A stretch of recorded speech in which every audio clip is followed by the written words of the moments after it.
Hello, everybody.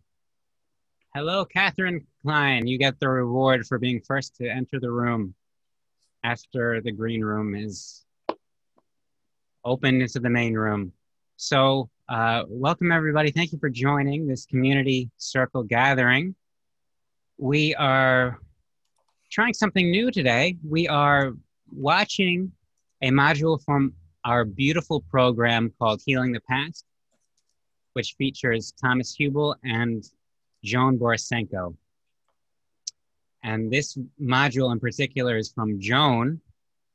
And of course, Joan is this multidisciplinary, she has a PhD, and she brings neuroscience and psychology and religion into her perspective of healing from trauma. And she holds this wonderful perspective and speaks about it in such a lovely way. So the module that we're watching today is called Positive Psychology.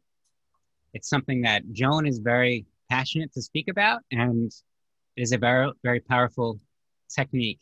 Now, this is an open forum, so we have this intimate atmosphere for us all to chat and come on screen to discuss this module. So we're going to watch this 20-minute module from Healing the Past, and then we can discuss and see what we think about it and what comes to mind and how it helps us and maybe questions that we may have with each other.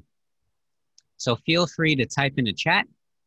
Feel free to raise your hand and come on screen if you'd like. And we will progress this discussion. I just, public service announcement. I just hope that everybody is wearing their mask in a public place. And for this occasion, we can put on our pizza hats and popcorn to enjoy this showing of Module 15. So Garth, whenever you're ready, you can begin this beautiful program. And I will go on mute and join you guys in 20 minutes. Hi there, everybody. My doggy Milo is joining us today for one of my favorite topics, and that's positive psychology. It's a new understanding, really, in the world of psychology, that instead of just focusing on what's wrong with you, you could focus on what's right with you. And when we focus on our own unique and innate character strengths, once we're aware of what they are, we can grow them. And researchers talk about broadening our character strengths, building on the strengths that are there.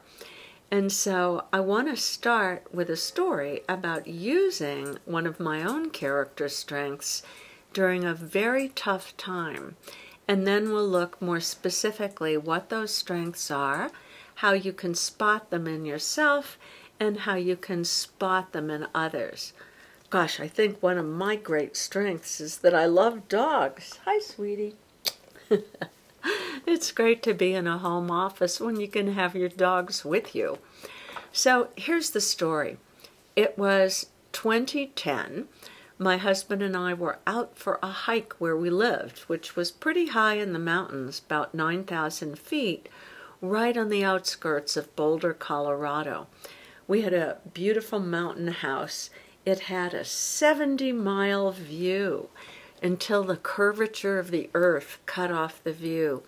Beautiful trees.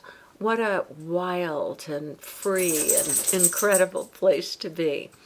When we got back, though, from our hike, we could see that a fire had started at the base of the canyon, and fire zips right uphill.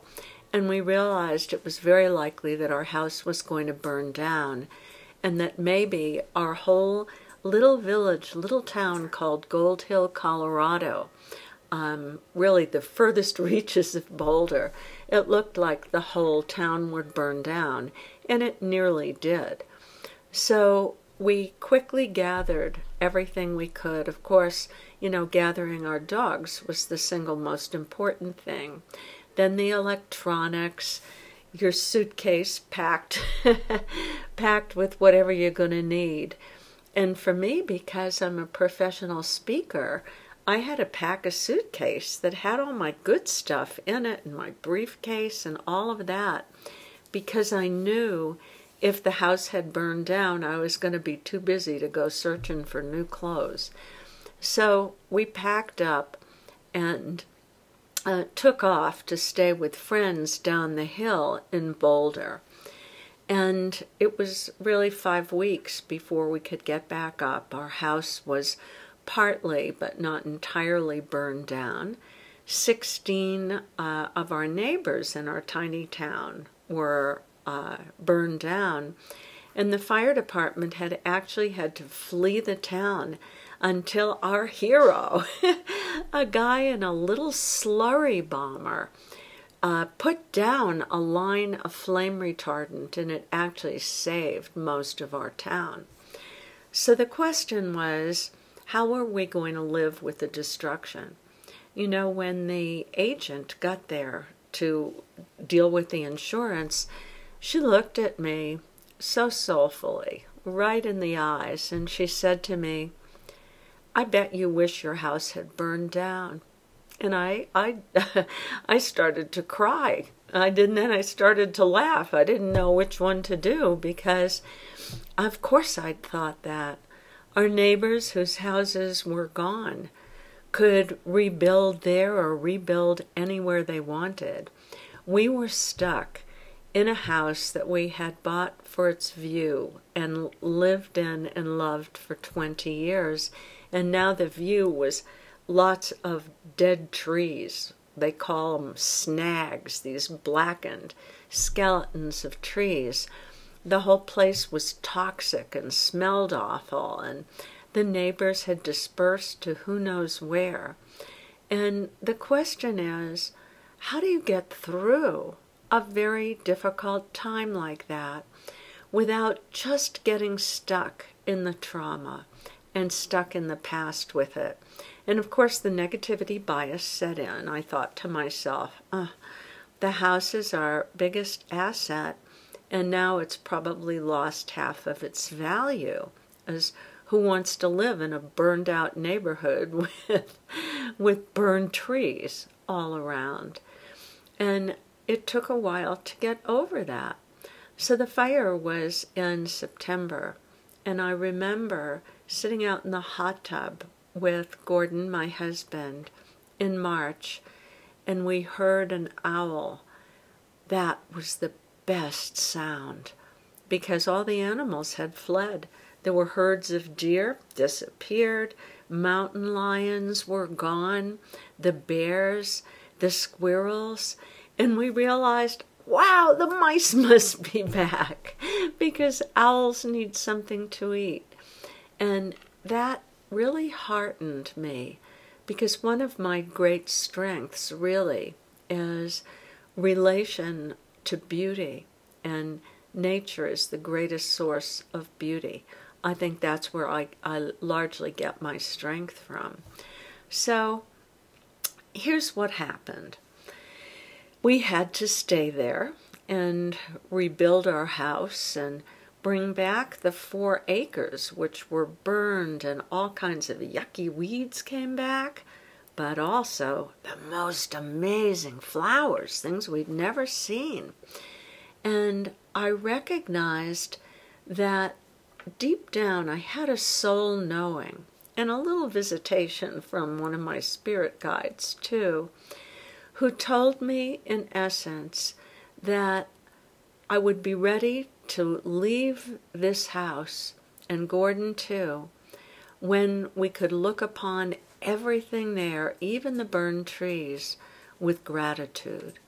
And that's exactly what happened. Over the course of 4 years, I weeded those 4 acres pretty consistently in all but the winter months when the weeds were gone. I literally took out, I'd say, 3 or 4 tons of weeds, and I worked with the earth herself in order to help the very best things to come up. That's always a great metaphor. We're always weeding our own interior landscape as well, pulling out some of the weeds and making room for the beautiful things to grow. And that's what leading with your strength means. It turns out that one of my greatest strengths strengths is gratitude. And I developed gratitude for that land like you wouldn't believe. I knew every last bit of grass that came up. I knew where every plant was. I knew where the difficult weeds were. I watched the new things that we planted begin to grow and to flourish. I became one with that landscape. I became one with the animals in that place. It was a great den of foxes that, oh gosh, the cubs, I remember how they played. And little by little, what had been a tremendous stress became a strength. And this is what I want to teach you about, how to turn your stress into strengths and develop not only your own signature strengths, and we all have 24 strengths. We're going to go through them in a moment. And the top maybe 7 or 8 of them are our signature strengths. Yet, we can look at strengths further down on the lists and use them when we need them. And then also, like gratitude, we can develop those strengths, because I don't think I would have been so high in gratitude had I not been through that fire and been in the position to really see the land rebirth itself. So, let me give you a little history of character strengths. Right after 9/11, a couple of really cool psychologists, Martin Seligman, who's thought of as the father of positive psychology, and Chris Peterson, who's now passed on, they got together and they said, what are the basic human virtues? How can we help society develop more goodness? That's what we need. If people knew their strengths, maybe we wouldn't have so many terrorists. We would come together in a much more harmonious way. So they looked through the religious traditions, philosophical traditions for thousands of years, and they came up with 6 basic virtues. And each of those virtues has a number of character strengths associated with them. So, you know, what are the virtues? Fortunately, I have my chart handy right here. The virtue of wisdom. I love that. You know, when I was a younger person, I always looked for people who I thought had some wisdom, who could help me figure out what my best self was and how to live this life. And so here are some of the character strengths in the wisdom virtue. Creativity, you know, ingenuity, our ability to see things differently, to be adaptive. And don't we need that in a world that's always changing? And actually, creativity is perhaps my own top signature strength. Then there's curiosity. I'm high in that one as well. That's handy for a psychologist and for a scientist, to be curious. How does the world work? What is human nature? How can I get myself to a place where I have more joy and happiness and can better be of service? Then there's judgment. And judgment doesn't mean judging. It means discernment. And it means the ability to look around at your life and to see what might need changing, to change directions. Then there's love of learning. That's a big one for me too. And perspective. Providing wise counsel to others, having a big picture view. My husband Gordon has a lot of perspective. Then there's a virtue of courage. And just being brief about it, to be courageous not only means to have real bravery, but to be honest, to have perseverance, to really keep at things. You know, it's one thing to have an intention. It's another thing to have that follow through. And zest. I'm very high in zest, which is vitality and aliveness, energy and wholeheartedness. Then there's the virtue of humanity, love, kindness, and social intelligence. Then the virtue of justice, which has fairness in it. My husband has got such fairness in him. When he looks at unfairness to anyone, his heart really goes out to them, and he wants to do something to create more fairness. Leadership and teamwork are also part of the justice virtue. Then there's temperance. Forgiveness is a big part of that. And forgiveness is one of my own signature strengths. Mercy toward other people and mercy toward myself. Then there's humility and prudence and self-regulation. See, you've already been developing the character strength of self-regulation in this series. And the final one is transcendence. That includes another strength that I'm very high in, which is appreciation of beauty and excellence. When I see somebody who's truly skillful at something, I really admire that. And you know, from the past sessions, I love beauty. It puts me in a state of awe. Gratitude, which I'm also high in, is part of the transcendence virtue, as is hope, humor, and spirituality. So you can get a quick free test, and I highly recommend this. It's so important to know your character strengths. So if you go to VIA, V-I-A, it means Values in Action, VIA character.org. There's a test that takes about 15 minutes to fill out. It's free. And you get a printout of what your character strengths are from number 1 to number 24. And then you get a sense, what are my top strengths? And as you begin to work with your strengths, and that's a wonderful site because there's some really good instruction on it as to how to work with and lead with your character strengths, you'll see how they can help you. So for me, it was really the character strength of gratitude that got me through the 4 years that we spent after the fire, just kind of bringing the house and the land back. And you know, when it came time to move and to sell that house, not only did I want to stay there, I thought, how can I ever move? I love this place so much. But it was big and drafty and a lot to take care of, so we moved anyhow. But it both developed gratitude in me, and it also, the gratitude helped me get through the hard times. So I think the character strengths are so very, very important. Another important aspect of them is recognizing other people's character strengths. And so my husband is also high in the love of beauty and excellence.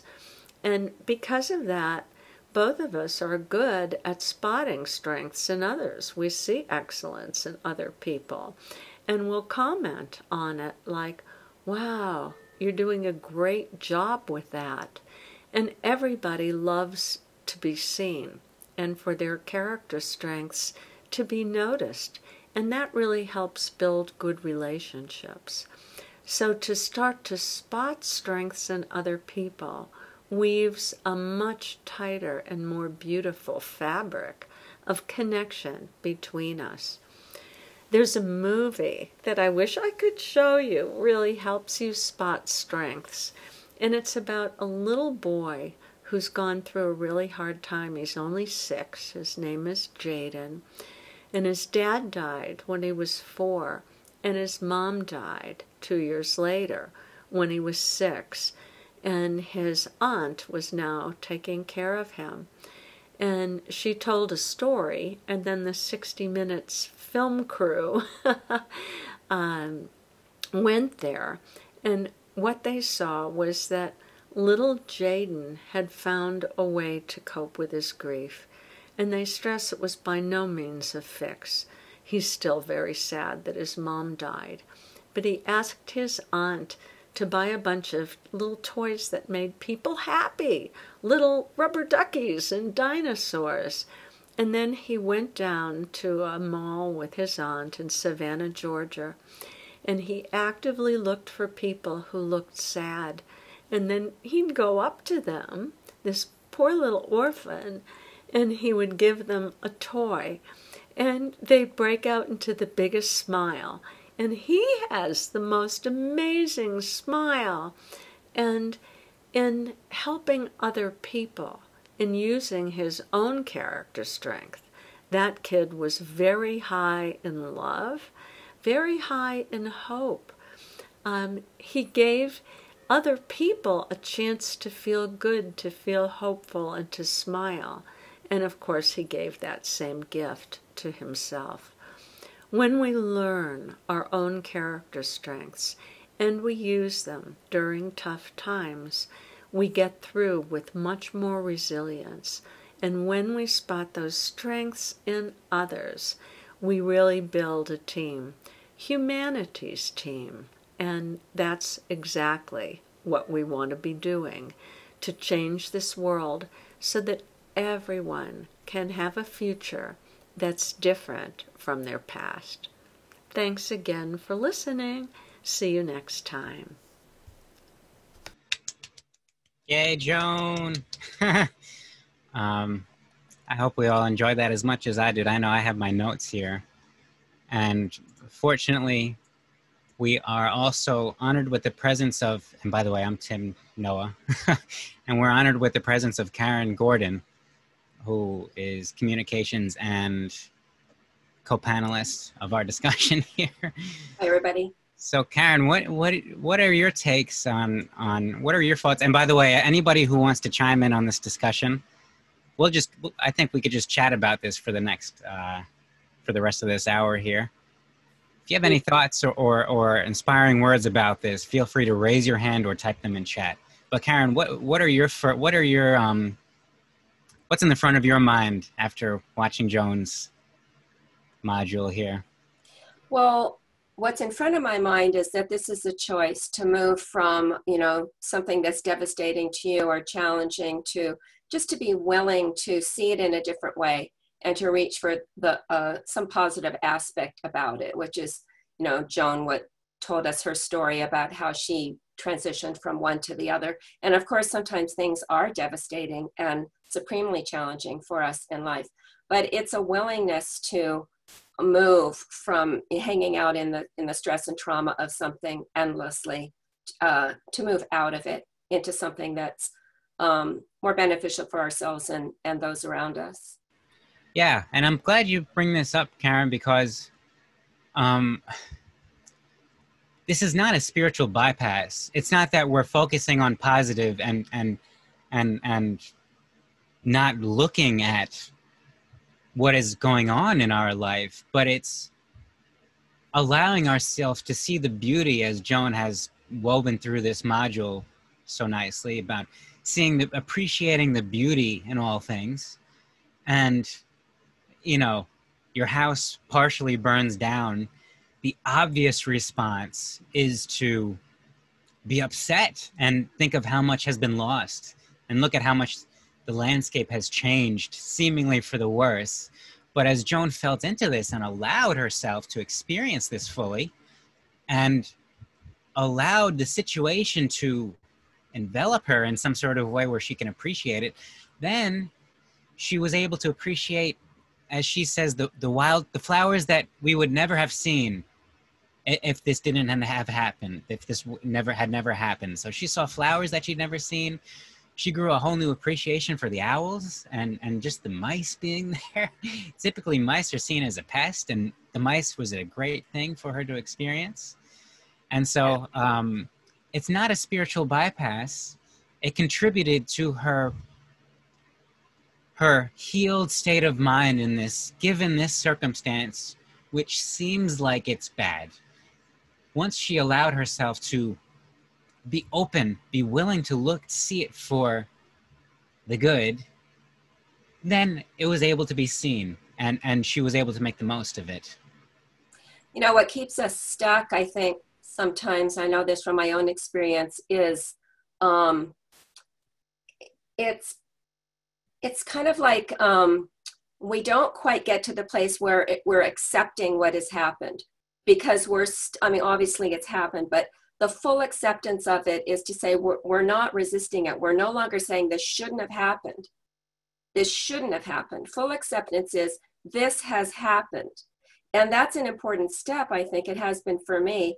Okay, this has happened. This is happening. Now what? And it might take a little time, but one of the things Joan said that I loved was she had an appreciation even for every blade of grass, because that was her willingness to see this from another perspective. And first she had to stop pushing against the circumstance and the event. And from there was this transitional period of time where she grew into such a fullness of appreciation that it was even down to every blade of grass. So beautiful. Every blade of grass, and she had a dominion. She kind of had the pick for what stays and what to cultivate in this brand new landscape. So it's a beautiful, you know, fresh start. And it is true. I'm glad you brought this in, Karen, about acceptance. I think acceptance and allowing go hand in hand. They're part of the same thing. So it's not, you know, it's not the desire to return to what was. It's not the desire to change this, to just be in the comfort and know that if this is here, then it is this here now, whatever this entails, is part of the divine plan. And so to understand that the house burning down, to allow this, to allow our own understanding of this is the divine plan, or else it wouldn't be here. So it's here. And so what is this trying to tell me? Or how do I see myself with this? And how do I proceed from here? It's not returning to the what once was, as we've said. And this is just such a pertinent theme now, with all the change and the flux and the seeming loss and the new beginnings that are opening up. So well, this is foundational, having a trust that there is a plan unfolding, and people can think of that in religious terms or spiritual terms or scientific terms, but it's helpful to have this foundation that there is such a thing happening in this life experience. Now we have this thing called 20/20 hindsight, where life happens and then we get way out on the other side of it and we look back and we go, oh, I see.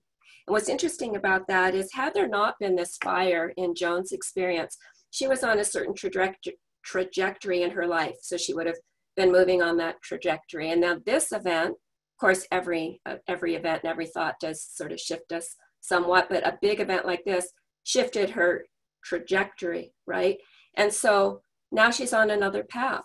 But if we have this foundation of knowing that there is something divine or beautiful unfolding, we can use that. That's a tool. Just the belief in that is a tool that helps us to get to that place of accepting what's happened, and then to make the choice, to have the willingness to say, oh, well, there's another way of looking at this. And I've had the experience of 20/20 hindsight before in my life, so I could kind of think about that now. This is a new path for me, and it's leading me somewhere, and it's all a part of this beautiful unfolding.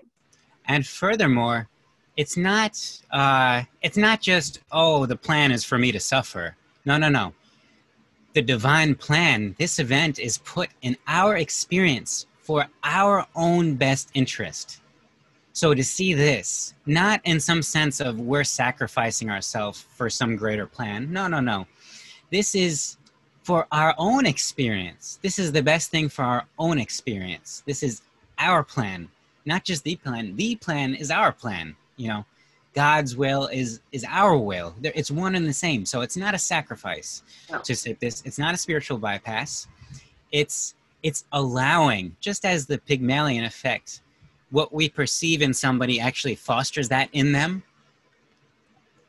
How we perceive this world fosters it into what it wants to be. So unless we stop it. So if we're in this place of allowance and something seemingly terrible happens, yet we know that this is on divine plan, our divine plan, then we can start to perceive it in a way which allows it to unfold on divine plan. If we never see it as such, if we're blocking it, if we continue to see it as bad, as a tragedy, then we're kind of blocking, we're prohibiting this plan from unfolding in our experience, because we're insisting that it's bad and that it's negative and that this is how the tragedy that has happened to us. So we have one question in chat here from Catherine, and Catherine says, "It seems to me that each day brings a new and terrible event. It seems to keep me reeling, hardly have time to accept and fully process each upsetting thing." And Catherine, I'm not sure, Karen, if you have anything to say on this, but what I would ask, what I would request is to shift just slightly in perspective from terrible event to unforeseen event, and maybe not understood event. Because when it's labeled a terrible event, we may be missing some things that are budding opportunities for us to take. And clearly, if it was unforeseen and maybe it seems like we've lost things from this, then it seems terrible. But if we can just shift, it's unforeseen. And yet, because this is happening, this is all part of plan. Whose plan? My own plan. And so, yes, so many people are suffering and dying, seemingly, but so many people are being born and living and thriving. And this is not a bypass. Again, it's a subtle change in our own perspective to foster this growth, this new, just as Joan shared about things burning down so that this new can grow in. I think it's very, very similar. I'm not sure if you have anything to add, Karen. Well, this shift in perspective, I agree with what you said. And, the words we choose are so important. It's interesting you brought this up, because just this morning in my job, I was reviewing something that a writer had written, and the writer had used the word bad in describing, what's happening in the world. And I suggested that we not use that word. I suggested maybe we could swap it out. I suggested challenging. And then I asked the writer to, choose whatever word they wanted to use. But when we say bad, when I read that, I thought, well, bad, that's a very strong word. And what that kind of language does is it can cement us into a perspective. It's so strong. It's such a strong judgment of, this shouldn't have happened. This is really bad. This shouldn't have happened. But a word like unforeseen or unexpected or challenging even, it's softer. And it leaves a lot more room. To me, it doesn't feel so cemented in. There's a lot more room to kind of shift the perspective. And yes, thank you, Karen. And I think we also have to operate, and by the way, Karen is chief communicator here at Humanities Team, overseeing all of our communication. So this is her lens of wording is very pertinent.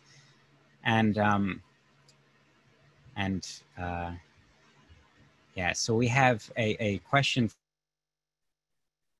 for Barb. Oops. What's that, Karen? You cut out for a second. Sorry. We have a question from Barb.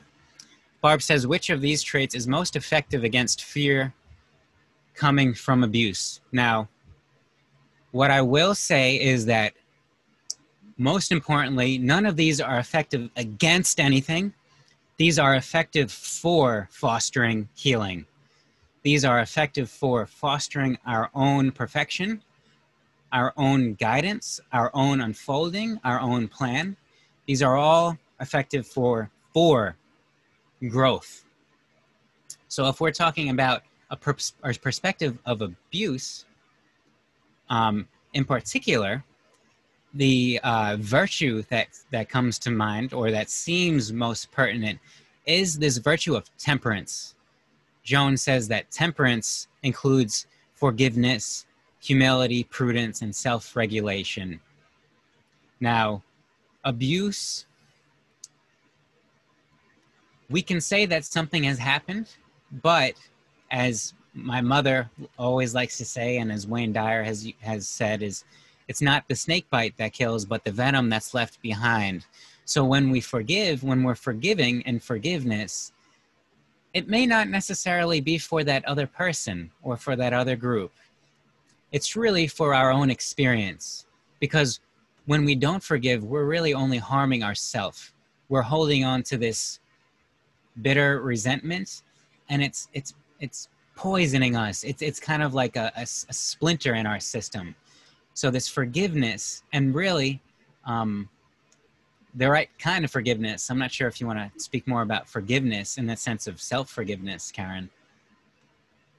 Well, what I wanted to say is that when we talk about forgiveness, let's keep in mind that we're not talking about condoning any kind of event or act that one might, perpetrate against another. That's not forgiveness. That's not at all saying, oh, this was okay to do. Forgiveness it's about moving on. It's about accepting this happened. And one can say, I don't want it to happen again. There's no harm in that. But the forgiveness is for oneself, because if you don't have that, then you're going to be, what you're left with is resentment and all kinds of bad feelings, maybe feelings of revenge, anger, hatred, and all of this just festers inside oneself and doesn't usually affect the other person at all. Well, really, it affects the relationship. The relationship is not able to foster. Even if the relationship is letting go, we haven't let go unless we've forgiven. Right. So, and also, we have a Kathy with a raised hand, and I'm sure she has something to say along this question. But one thing that A Course in Miracles offers with this, and I'll get to you in a second, Kathy, but A Course in Miracles, if anybody here is familiar with the text, centers itself around this concept of atonement, which really is self-forgiveness, forgiving ourself. So forgiveness for all through forgiving ourself. So the way that it's really framed, ultimately, this atonement, this forgiveness, if we have something that is worthy of forgiveness, if we feel the need to forgive somebody, then really what we're called to do is forgive ourselves, our misperception of this event. Because if we could see it fully, if we could be fully aligned and in mesh with this divine plan, then we would see it as perfectly part of this unfoldment, and we wouldn't even need forgiveness. So when we think that somebody needs forgiveness, true forgiveness is forgiving ourselves for misperceiving this event in such a way that we're kind of blinding ourselves to the greater power behind it. Well, and this is a much bigger conversation. Let me just jump in again before you speak, Kathy. It's a much bigger conversation. Identify ourselves to be, and if we identify ourselves to be Karen, this body, this personality, and somebody where this is a conversation about abuse, that's where the question came in, and if somebody has done harm to the body and I'm identified with the body, then it's hard. It's just challenging to see that somehow this is in divine order. But if we understand and identify, claim our identity as, this aspect of divinity, whatever kind of language you have for that, then it's a smoother ride, smoother sailing to be able to say, yes, this is part of this divine unfolding. And then bring forgiveness of oneself for having wrong thinking about it in the first place. Yes, thank you, Karen. And I'd just like to add, before you go, Kathy, is that on a soul level, we've all agreed to all that comes in our way. So just this understanding too can help us through challenging times to know, clearly, if we see somebody that needs help and we can help, then we can do it. but we kind of weigh ourselves down if we focus on all these things that we can't, that are beyond our power. So if we can just also recognize that on a soul level, we are all on plan. We are all perfectly where we've been called to be. So, Kathy, Hold thank on. you for joining us. I have a guest here. Hold on just one sec, you guys. Hold on. And hi, Barb. And hello, Barb. Thank you for joining. So, so Uta, we'll bring in another question. Uta says, I struggle with the sense that I'm not using my strengths in service in the way I'm meant to, yet I don't seem to see my path forward to take the first step, always searching for inner guidance that is clear. Oh, I'd like to say something about that, because actually I was just having a conversation with Tim the other evening about this. I have a very full and satisfying life right now, and I've been with Humanity's Team for more than a year and a half now, and it's just so wonderful. There's so much joy and satisfaction and happiness in it. But I had this long moment the other evening of feeling like, well, isn't there something more about this unique self, this special role for this self? I just was feeling so strongly, there's something more, there must be something more. And Tim, you guided me beautifully in that to go within, because I think that is really the only place probably we'll find those answers. Well, what does that actually look like? Go within. You say to go within. Oh, well, for me, to go within means just to, still the thoughts, be in nature, look out the window, immerse myself in beauty, calm myself down so that divine inspiration, universal inspiration can be heard because it's always here. So go within means to do whatever practices and techniques I have to be able to hear those whispers. And furthermore, I believe, Uta, I have to share with you this beautiful sentiment, this beautiful realization. It's said in A Course in Miracles, it's said in many other places, but the realization, the knowing is, I need do nothing. There's nothing. Oops, you froze, Tim. Thing I need to do, and this is for you too. You don't do. If you feel that you're not doing enough, just take comfort in the fact that you don't need to do anything. Yeah. You are perfect. All that you would include in this is perfect. And all we are called to do is to be in peace. So go within. Doesn't necessarily mean to do anything. Is fitting that going within often entails doing nothing. Going within means you sit silently with your eyes closed and don't think about anything. So where is the doing in this? Yeah. Doing nothing. But from the doing nothing, from this formless place, everything becomes clear, and you'll effortlessly be in the place where you're called to be. You'll effortlessly do the things that you're called to do, and you won't have to analyze it. You won't have to think about it. And all of this came just by simply resting and by recognizing that there's nothing more for you to do than to be Uta. And I'm sorry if I'm pronouncing your name incorrectly. That's really beautiful, because that is the important piece, is there is nothing that we need to do. That's not to say that we won't hear the whispers and be called to do something, but it's the feeling like we need to, or that feeling I had the other night. I felt so weighed down with it and stuck in this long moment of, there's more I should be doing something different, but that's really not the answer. It is to remember, oh, nothing needs to be done. We're perfectly whole and complete just by being here, breathing. And then we quiet that other conversation, and we can sit in silence, or we can receive guidance to then take some next new step. And remember, the form which we see and experience comes from the formless.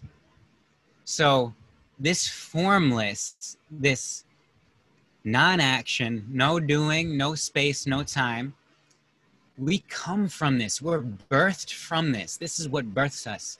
So when we actively, when we understand that we actively do nothing, we're actively doing nothing in the sense of knowing that we don't have to do anything, not doing anything for the sense of it, that we're actively doing nothing, actively going within and quieting ourselves and meditating and connecting with this formless, we're able to birth this form through us. This is where the form is truly birthed, where the circumstance is brought forth, is tapping into this formless non-place. So nothing we need to do. And actually, it's interesting, in A Course in Miracles, it says, I need do nothing. So it's kind of like, we're called to do nothing. We need do nothing in this way. So Uta, this conversation, that's come up for you, within you, is you might want to look at that as a gift to go within, to use your own techniques for finding the stillness and rest, and just rest in that and know that that's enough, and get really comfortable with that. And it's not only enough, it's perfect and complete and whole and infinite. Within is not limited. Without is limited. Everything around us is limited, but what's within us is infinite and perfect and unlimited. So we're tapping into this unlimited. It's not a part of ourself, it's our whole self. Yeah. And there is no distinction between ourself and others when we fully know this. So Kathy. It's been a long time coming. What would you like to share on these? I have a guest that just appeared, so I will have to go. So I'm sitting here listening to everything you're saying. I'm thinking, well, maybe I don't have to share. Sit in peace. So you know me. There's always lots that pops up. And of course, we've spoken about this following on where you just now were, that part of pausing without that reaction. And trusting, and it's amazing. It really does work, but it's not me working it. It's letting it go. And then at the beginning of your program, talking about, when painful things happen, I used to get in trouble for looking at the bright side. And so you've been using a term that means like you're not acknowledging what happened. You had a phrase, and I'm not bypassing, right? And I know that is how it would be interpreted, and that's what was really resisted. And then I realized through all my experiences, it's okay. There's this moment of acknowledgement to what has happened, and because it's all about resistance, right? And the critical component is not resisting it, accepting, spending that quiet in it and absorbing it, and then trusting that there really is always another side. And I've heard it by people. I would always share that because that's how I was raised, and my mother gave me the example of that. But a lot of people don't want to hear that, and I think their resistance is, you're not honoring me and my experience. So that is the critical part. And then for me, and I've learned now that's important, because I didn't know what that meant. I hadn't experienced that. And when you mentioned the sliver, I've had many a sliver, and they do fester, and they eventually pop out, right? So it's going to pop out one way or the other if you resist whatever it is, painful experience.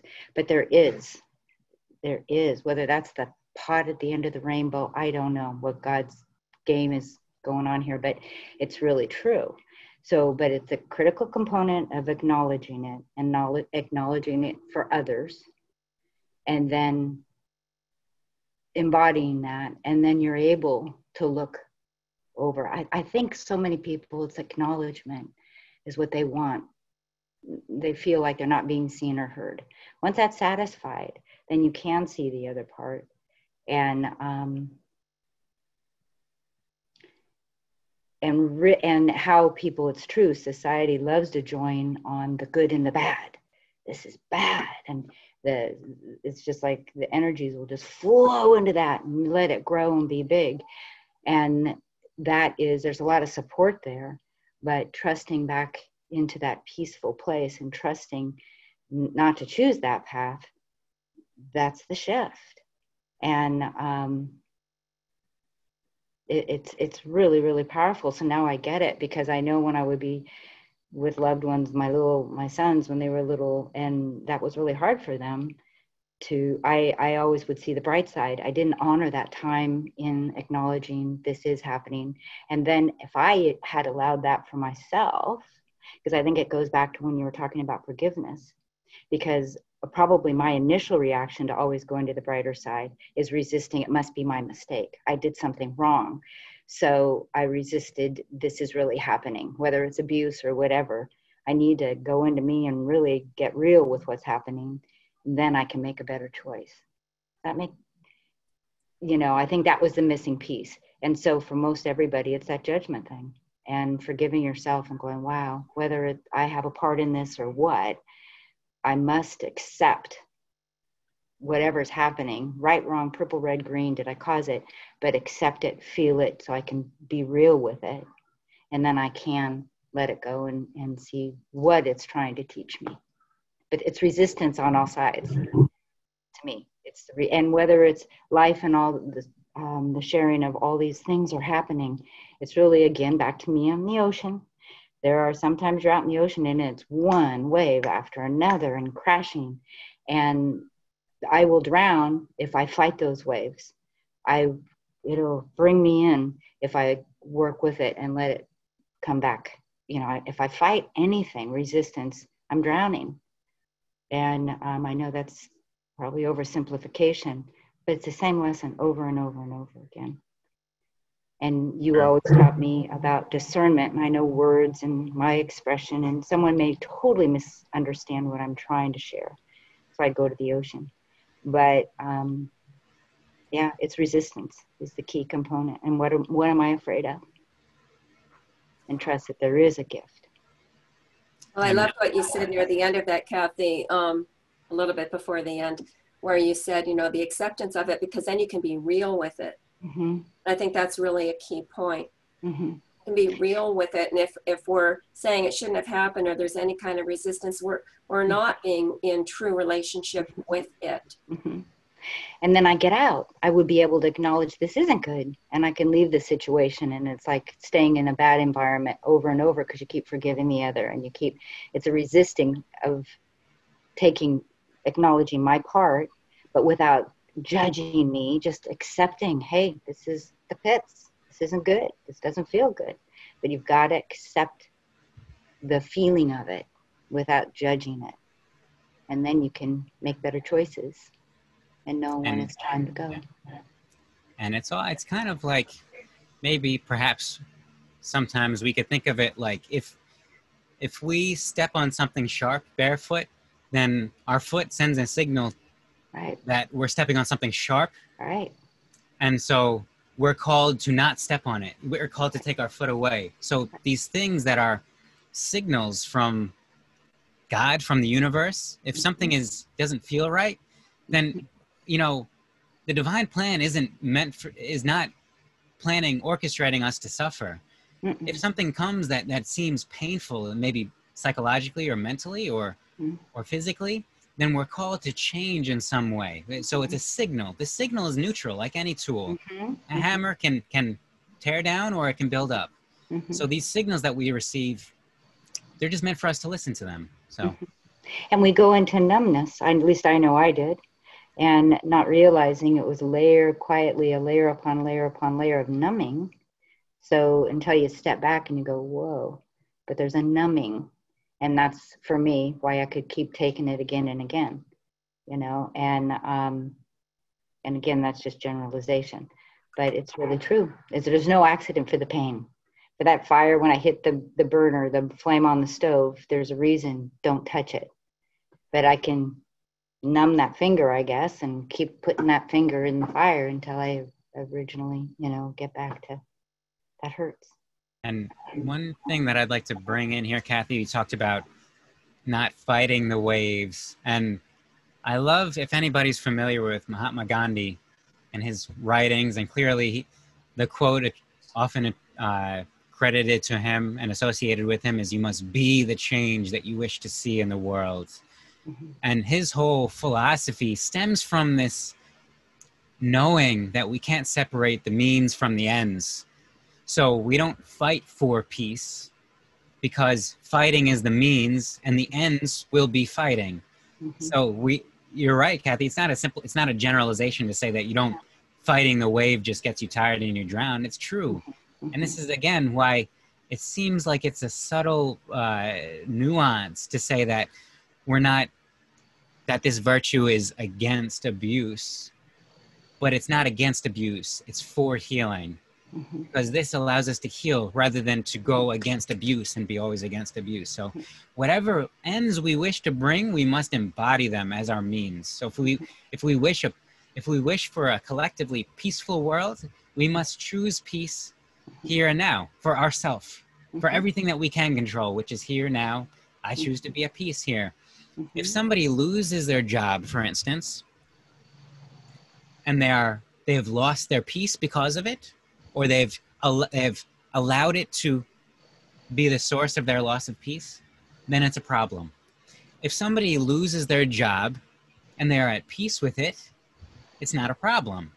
Mm-hmm. So in this way, all things that come, and I know this may be a simplification, but all things that come our way, we can choose to be at peace. So all the problems can be solved for us if we just allow them to be solved. And so we have before, I know we're closing it. Yeah, we're getting close to the top of the hour, and I see something from Alex. Could you just spend a minute talking about what you mean by spiritual bypass, Tim? Yes. I'm going to go. Alex. I love you guys so, but I have to. I'll see you on Sunday. Send our regards and our welcomes and our love. Well, I love seeing you guys. Thank you so much. Love you too. Okay. Love you. Let's Bye. go here. So Alex, yes, thank you and I know we just talked a bit about spiritual bypass, but I think you have it right, Alex. You say that you see it as avoiding awareness of feelings, and maybe intuitions.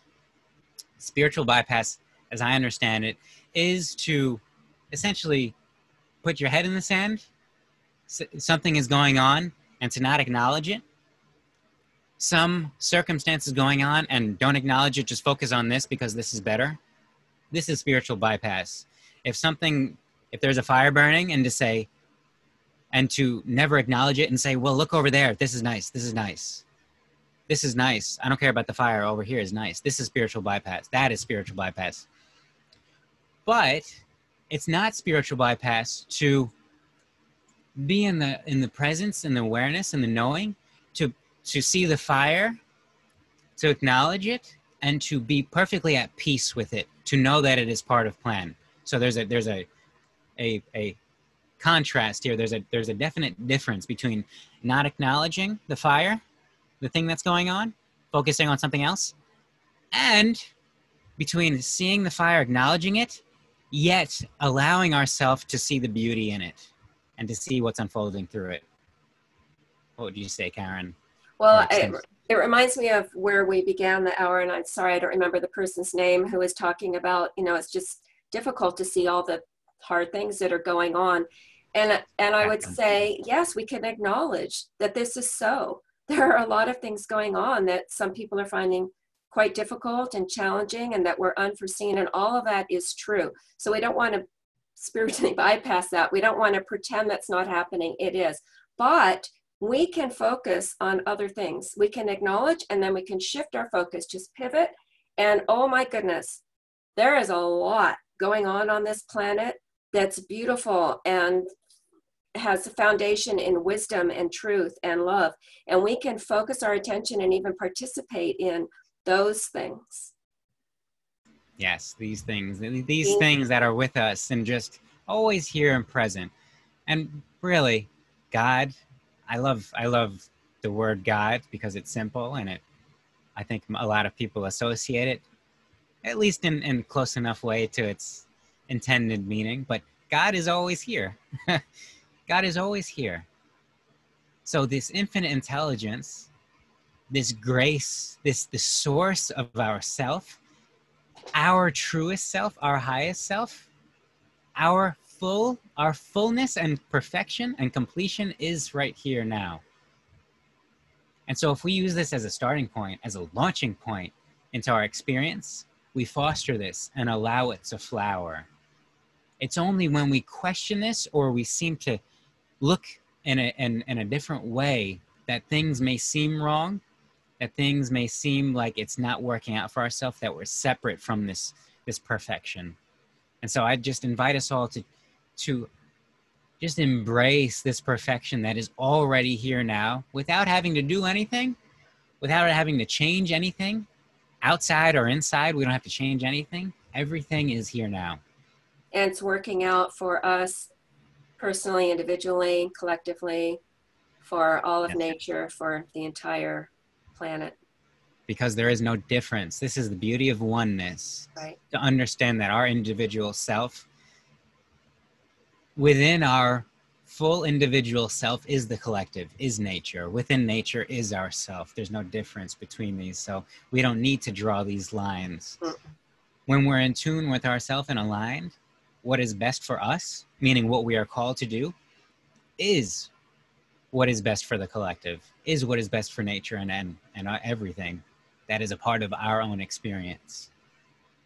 So I know we're a couple minutes over, so I just want to thank everyone for joining us here. Thank you, Barb, for sitting in with us from the Central Time Zone. I believe you're back in Central Time Zone. Thank you, Garth, for pulling behind the scenes here, pulling the curtains. And oh, thank you, Patricia. I see you're in here. And I know that I'm sure you were thinking of heart-centered gratitude when Joan was speaking about the importance of gratitude here. And perhaps that we can discuss this next time. And thank you, Karen, for chatting with us here. It's a pleasure. And we'll be doing these on the first Friday of every month. Tim will be hosting 3 p.m. Pacific. And I don't know what we'll be doing next month, but it will be something fun. So we hope you'll join us. We have a nice collection of masterclass modules, so we'll probably take one from a different program each month and just use it as a launching point for conversation. So I'd like to just end this with a couple comments from chat here. So Uta says, thanks, I go along peacefully for long stretches and then the monkey mind kicks in again, but I will choose peace again. So yes, and we can all say we will to choose peace. This is our will, to choose peace. It is the only choice. If we're not at peace, then we haven't chosen peace. So I leave us with choosing peace. And one more comment, Barbara says, thank you so much. My life is that of I gotta, so I'm going to try and slow that down. So let's all also collectively slow down.